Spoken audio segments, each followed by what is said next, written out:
Welcome back to the breakdown. So we're going to be taking a look at Anker's brand new line of 140 watt USB-C chargers. This is part of their new heat sensitive line.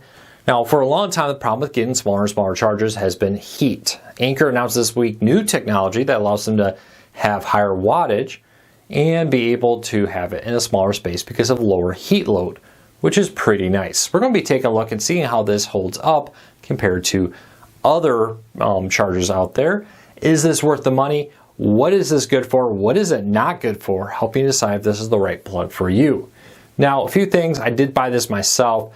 Anker just announced these. I got them the moment I could find them on Amazon and was able to get them very quick here to review them for you. Now, pricing changes rapidly. I will say this is not a very cheap USB-C plug, but at 140 watts, there's not a whole lot in this range and the pricing isn't crazy. So if you want to find current pricing, I'll put a link to it in the show notes down below and in the first pinned comment on the comments down below to it on Amazon, so you can find it there. Also, if you could help me out, we're growing this new channel. If you could help us grow it by hitting that subscribe button or I should say hitting that thumbs up, it lets YouTube know you enjoy what we do here, so YouTube goes and recommends our videos to more people. It's a huge help to us. We would really appreciate the support just by hitting the subscribe, by hitting that thumbs up. You can also check out the over 500 videos just like this one.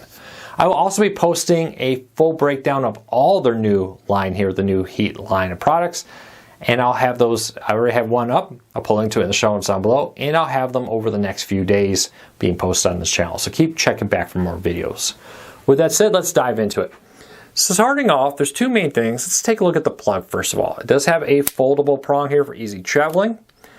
And it has one USB-C here on the back. We'll talk about why just one in a minute. Now I'm about 6 foot tall. Give you an idea how big this plug is. It's not huge. It's not really that bad overall. Now, in my home, I have a 1990s home. This went to the wall just fine. But if you do have a home, maybe it's older, the plugs don't quite hold it right, or it's on a funny angle, it does come with this rubber suction cup addition. So you can put it in a wall and suction cup it to the wall to help lock it in place. Well, it's not the heaviest plug in the world. It's definitely a beefy plug here. Oop, and I almost dropped it. This little ring here will help make sure it doesn't fall off the wall. Now, a few things right off the bat. It's 140 watts, one USB-C. And a lot of people are going to say, hey, Luke, I wish I had multiple USB-Cs. They do have other 100+ watt plugs with other USB-Cs.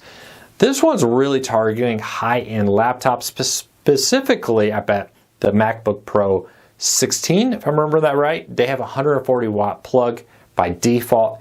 So if you would have multiple plugs in this, it's 140 watts max. You divide that out and you're not getting a max charge on your MacBook Pro 16. So keep that in mind. I think the other versions, somebody correct me, somebody will know this better than I do off the top of my head. I think the other versions of the MacBooks are all under 100 watts. Leave me a comment if I'm wrong with that. But I believe the MacBook Pro 16 is the only MacBook that is 140 watts. Most laptops are not. Many laptops are only at 40 watts.